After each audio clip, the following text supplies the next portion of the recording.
en esta palestra donde las voces se alzan y los caminos se bifurcan, donde el cristiano es romanista o testigo, o hay necios e insensatos, locos para contar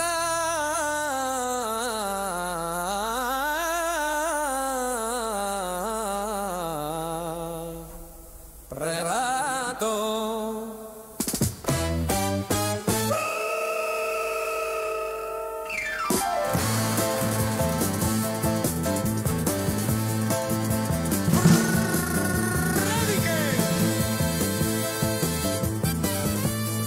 Que sobrevuelan el Imperial y las 11 calvas. Cuervo y campaneros blancos.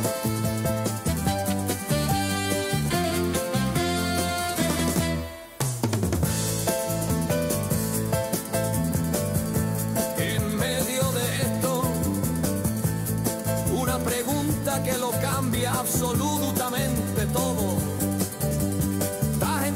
Que Cristo murió y resucitó según la historia. Flavio Josefo, Plinio el Joven, Tácito, C.S. Lewis, Josh McDowell, Lee Strobel. Lee, culturízate, deja un poquito Netflix y lee más tu Biblia. Porque, como dijo Isaías, ay de mí, que soy muerto. ¿Por qué? Soy hombre inmundo de labios y habito en medio de pueblo que tiene labios inmundos. Y he visto con mis ojos al Rey, el Señor de los ejércitos.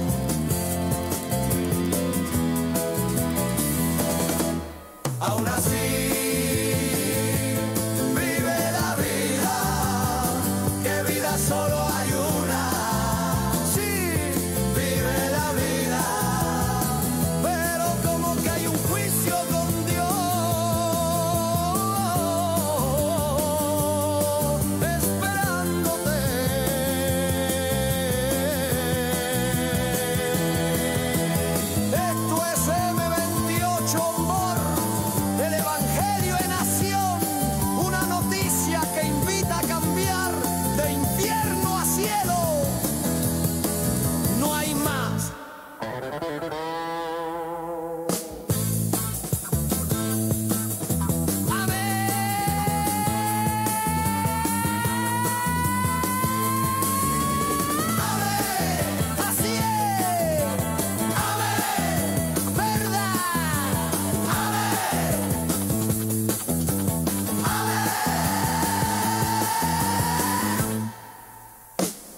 Buenas tardes, Sevilla.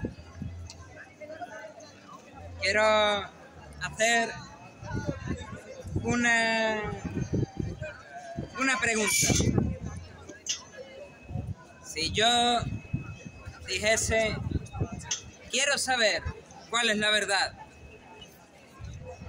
¿qué diríais que es esto? ¿Es de sabios o es de necios? Quiero saber la verdad. ¿Es de sabios o es de necios? Una vez encuentre la verdad, si decido no seguirla, ¿no es eso soberbia? Si quiero buscar la verdad, ¿eso qué es? ¿De sabios o de necios? Si la encuentro y digo esto es mentira, ¿no es eso soberbia?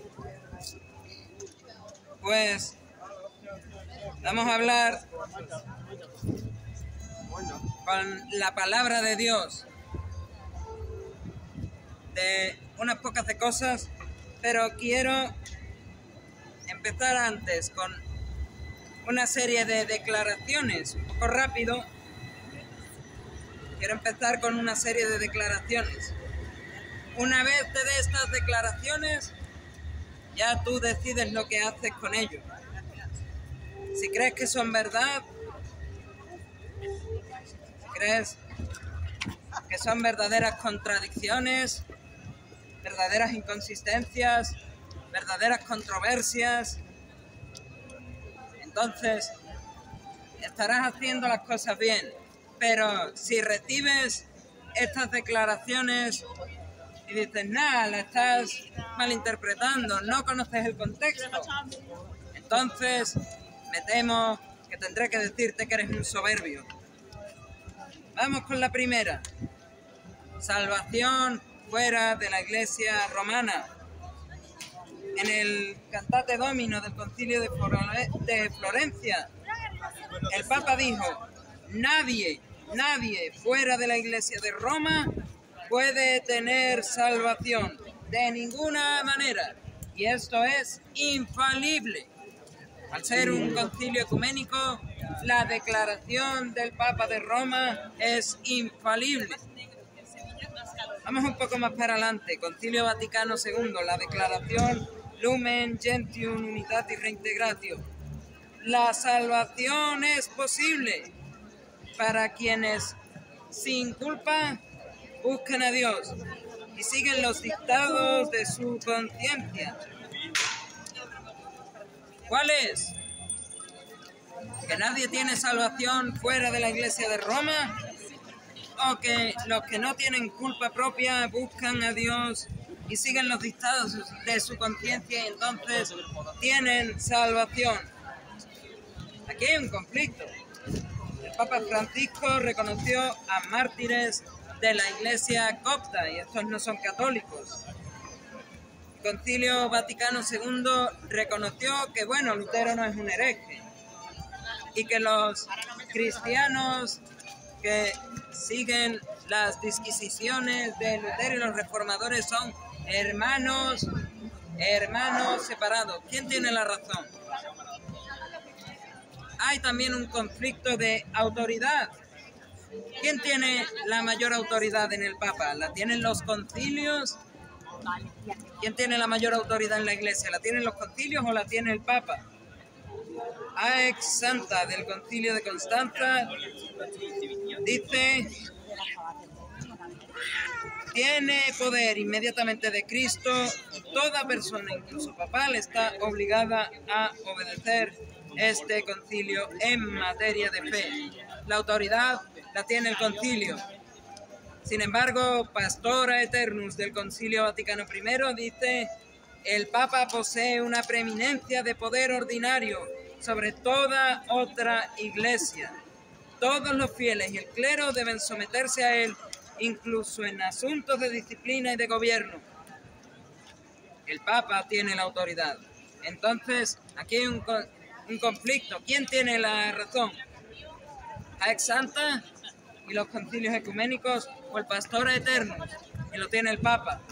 Es una contradicción muy clara y muy directa sobre quién tiene la autoridad. Constanza dice el concilio. Vaticano I, la supremacía papal. Vayamos a la veneración de íconos como una tradición apostólica.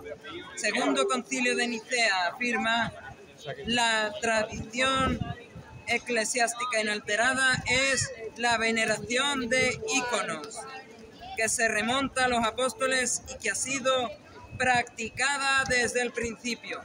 San John Henry Newman, doctor de la Iglesia, antiguo anglicano, promueve otra hipótesis diferente. Esta doctrina se ha desarrollado con el tiempo y es tardía y se adoptó de ornamentos paganos para ayudar a la conversión de los gentiles. Cuando Constantino el emperador promueve el cristianismo como religión oficial del Estado. Hay una contradicción. Nicea II dice: venerar a los íconos se hace desde el principio. John Henry Newman, doctor de la Iglesia, dice: no, es una doctrina de desarrollo tardío y fue para convertir a paganos. Otra infalible, la eficacia salvífica del bautismo en comunidades no romanas. Cantate Domino en el Concilio de Florencia afirma explícitamente y sin ambigüedades que solo los que pertenecen en unidad de la Iglesia Católica Romana tienen beneficio para salvación en su bautismo. Unitatis Reintegratio, de nuevo en el Concilio Vaticano II, dice: el sacramento del bautismo debidamente administrado en otras comunidades cristianas incorpora a la persona en Cristo y la hace renacer para compartir la vida divina, la vida eterna. Conflicto tenemos aquí. Florencia dice: no hay beneficio salvífico para los bautismos fuera de Roma. Vaticano II dice: si se ha hecho bien, hay beneficio, hay salvación en ese bautismo. Más conflictos. El origen y la forma de la confesión auricular. Es moral la pena de muerte. Participación de los católicos romanos en otros ritos, como los ortodoxos y los protestantes. ¿Es la usura un pecado? Conflictos y más conflictos. Primero Roma dice una cosa y luego dice otra. La comunión en dos especies. Gelasio I condenó la práctica de abstenerse del cáliz como una superstición y un gran sacrilegio. El Concilio de Constanza dice, haciendo caso a cosas que dijo Tomás de Aquino, dice: se puede hacer el tomar la comunión bajo una sola especie. Contradicciones, inconsistencias y controversias. La supremacía política del Papa, con una Ansaltan de Bonifacio VIII y Gaudium et Spes del Vaticano II. Jurisdicción papal en el primer milenio. El Pastor Aeternus del Concilio Vaticano II y el documento de Chieti. Inconsistencias, contradicciones y controversias. Comunión para divorciados y vueltos a casar. La práctica tradicional está prohibido. Amoris Laetitia de Papa Francisco se puede. La libertad religiosa, sílabus de errores y cuanta cura de Pío IX. Libertas de León XIII prohíben la libertad religiosa. Dignitatis Humanae del Vaticano II, hay derecho a la libertad religiosa. Una muy famosa, después de las últimas controversias del Vaticano, la misa en lengua vernácula, Novus Ordo, o la misa en latín, la misa tridentina. Concilio de Trento anatematiza, condena, maldice que la misa se deba celebrar en lengua vulgar común solamente. Novus Ordo, la misa del post-Vaticano II, dice casi todas las misas deben celebrarse en lengua común, lengua vulgar, lengua vernácula.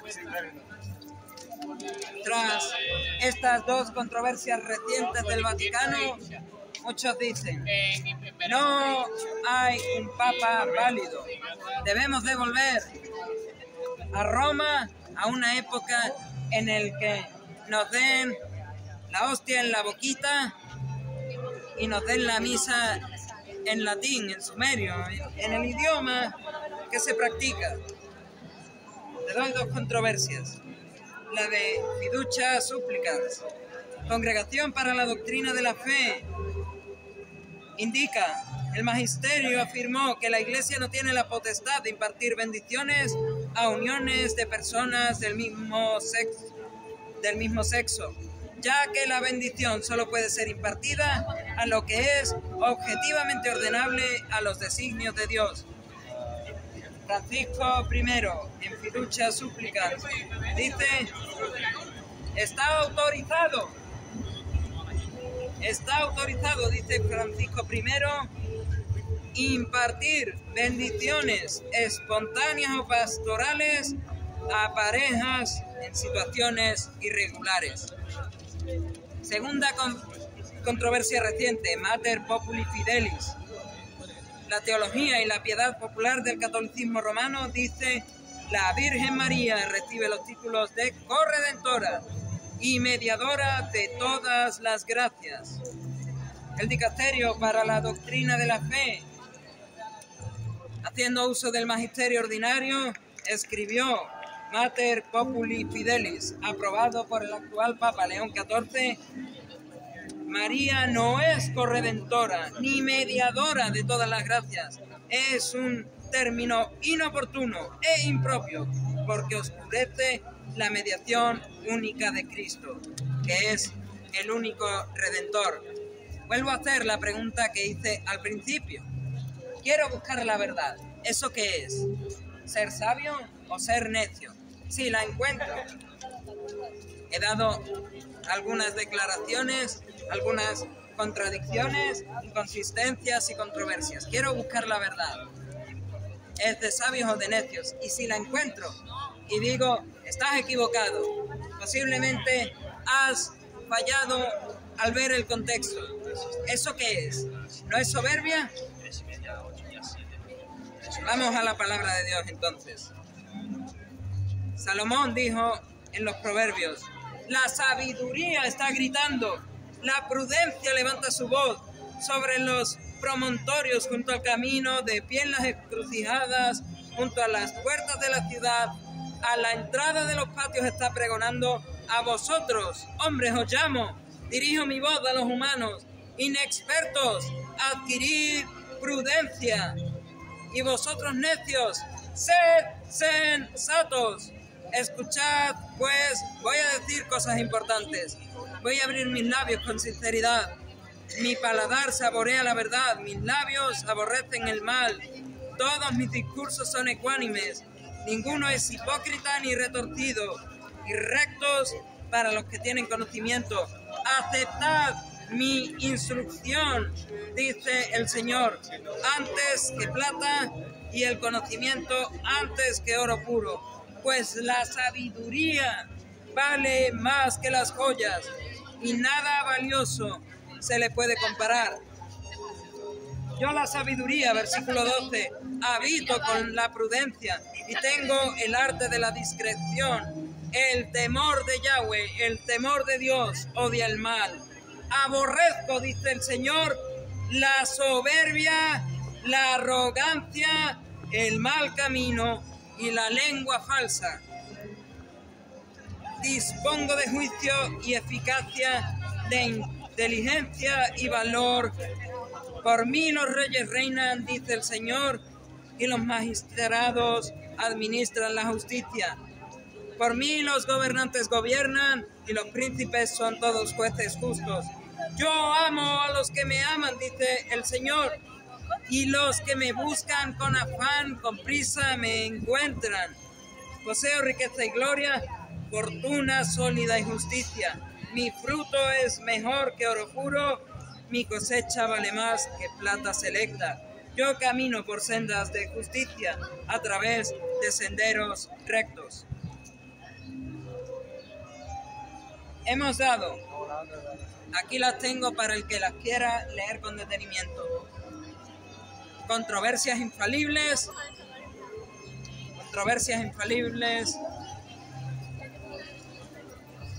contradicciones e inconsistencias del papismo romano. Hemos dado verdad histórica del papismo romano. Ahora está en tus manos. Me dispuse a buscar la verdad y la he encontrado. Amén. Que el papismo romano es más chaquetero que el sevillano que se cambia la camiseta del Betis por la del Sevilla. Amén. El papismo romano es un chaquetero, y aquí tengo pruebas. Es un completo chaquetero, un completo cambiador de opiniones. Un día dice una cosa y años después dice otra. Así es. Y ahora bien, si la has escuchado bien, y si no, te lo dejo para que lo leas. Una vez lees esto, si quieres decir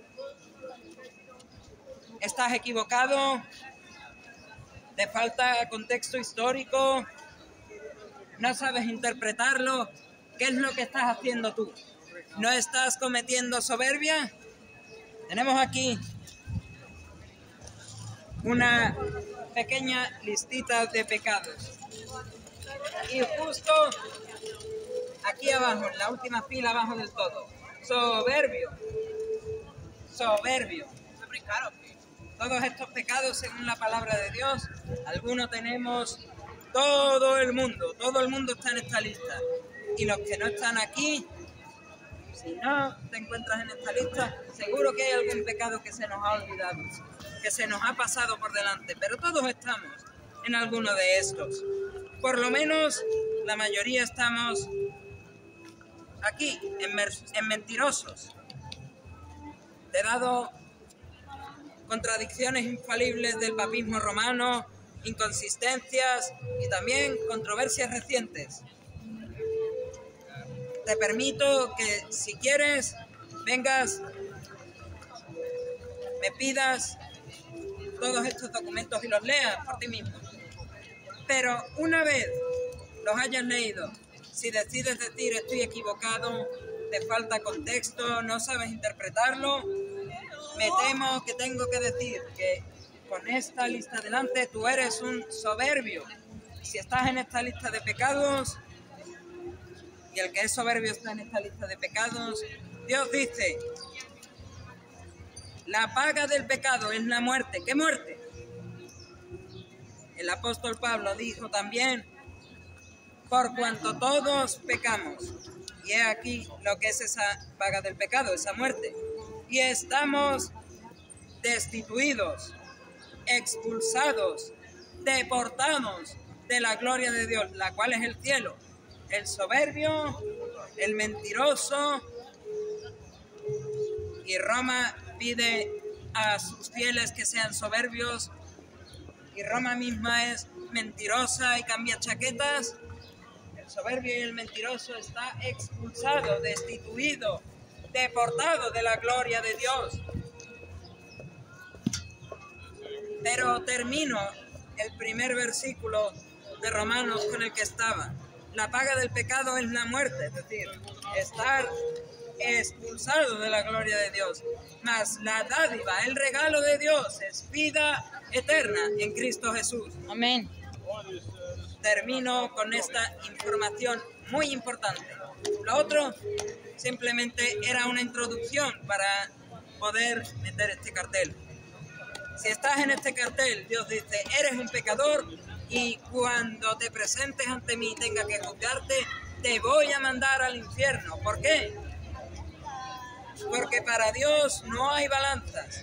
La balanza de Dios tiene que estar así. Buenas obras, malas obras. De hecho, más bien así. Buenas obras. Y todo el mundo sabe que mi mano ahora pesa más. Y malas obras, aquí no tengo nada, mi mano pesa lo mismo que la otra. Buenas obras, malas obras. Esta es la balanza que admite Dios para que vayas al cielo. Si esto está así, malas obras, buenas obras, Dios te dice al infierno, condenado o reo del infierno. Incluso si estuviese así, malas obras, buenas obras. Incluso así, Dios te mandaría directamente al infierno. Porque para Dios tiene que ser así la balanza. Buenas obras, malas obras. Aquí nada y aquí todo. Y ningún ser humano puede tener aquí todo y aquí nada. Ninguno. Te reto te reto, sinceramente te reto, si eres capaz de demostrarme que tu balanza de obras está así y que aquí no tienes mentiras, aquí no tienes soberbias. Te reto a que me lo demuestres, que nunca has mentido una sola vez. Porque para Dios, si has mentido, ya esto pesa un poquito más. Ya eso es más que suficiente. Para Dios, si has mentido una vez, es más que suficiente para expulsarte del cielo. Esa es una muy mala noticia. Porque ¿a dónde te expulsa Dios si Dios está en todas partes? Dios te expulsa al infierno por toda la eternidad. Eso es un castigo eterno. Lloro y crujir de dientes, tinieblas de afuera, horno de fuego, lago que arde con fuego y azufre, muerte segunda, condenación eterna, tormento. Así lo llama la palabra al infierno, así lo define. Y tú no quieres estar así. Tú no quieres pasar tu eternidad en ese lugar. Por lo menos eso espero. Por eso estamos aquí, porque hay una solución. Y este cartel lo deja muy claro. Hay una lista de pecados, pero justo abajo hay unas letras en rojo. Dios dice en su palabra, si te arrepientes de lo que está aquí, si te arrepientes, amigo católico, de ser soberbio, de ser hereje, de ser idólatra, de ser blasfemo, si amigo sacerdote, amiga monja, amigo monje, amigo obispo, cardenal, arzobispo, amigo Papa León XIV, si os arrepentís de vuestras mentiras, de vuestros cambios de chaqueta, Dios te dice, Jesús te dice, mi sangre te limpia de toda maldad, de todo pecado. Y Él es fiel. Por eso sabemos que todo esto es verdad. ¿Dónde está la verdad? Preguntaba Pilato a Jesús. ¿Qué es la verdad? El apóstol Pablo lo dice en Romanos 3, 4. Dice así: antes bien, sea Dios veraz y todo hombre mentiroso. Pero Jesús añade: ¿queréis saber cuál es la verdad? ¿Dónde está?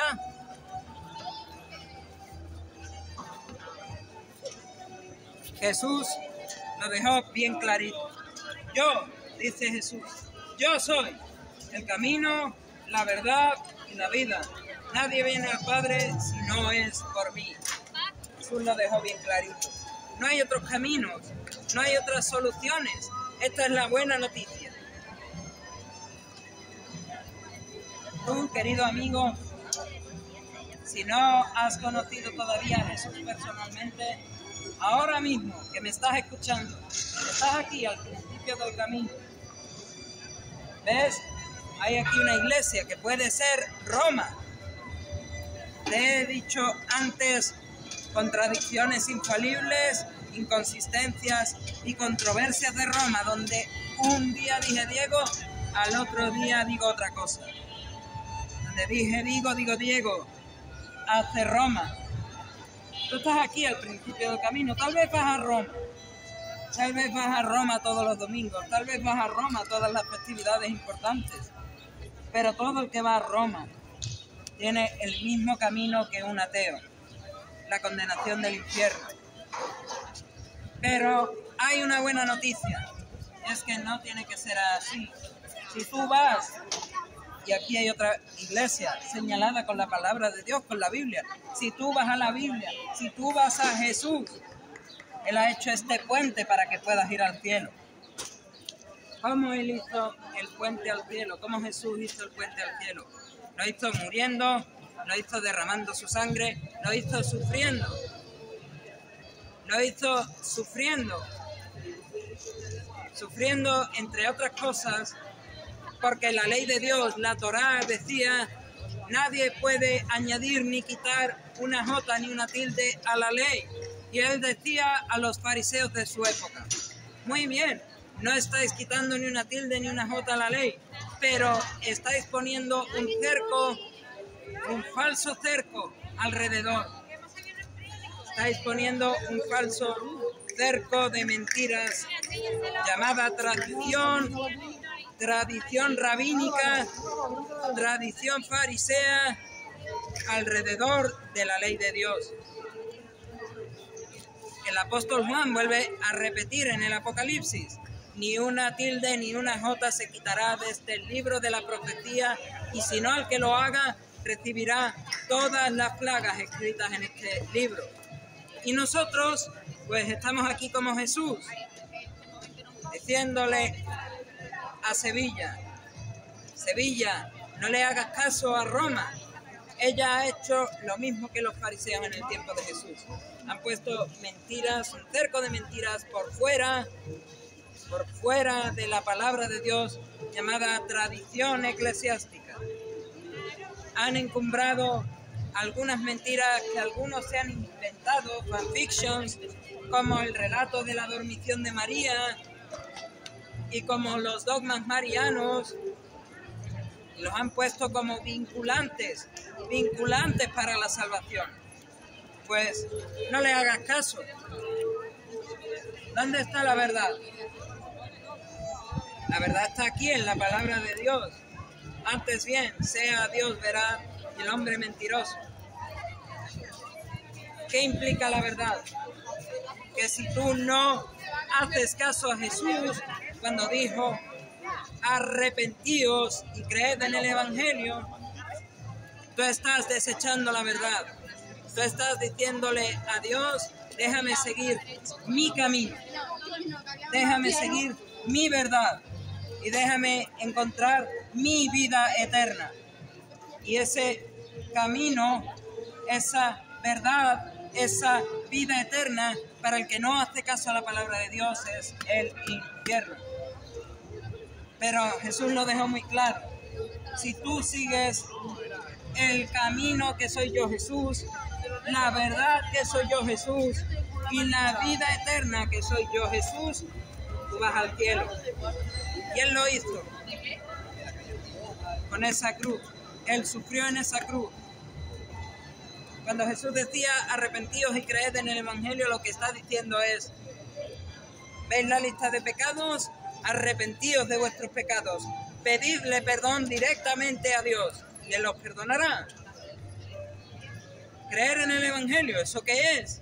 Que Jesús murió en la cruz derramando su sangre por tus pecados, que fue sepultado y que al tercer día fue resucitado. Ese es el camino, la verdad y la vida de la que habla Jesús. Que si tú te arrepientes de tus pecados y crees que Él murió derramando su sangre por tus pecados en esta cruz, fue sepultado y al tercer día resucitado, tú vas al cielo y no necesitas más cosas.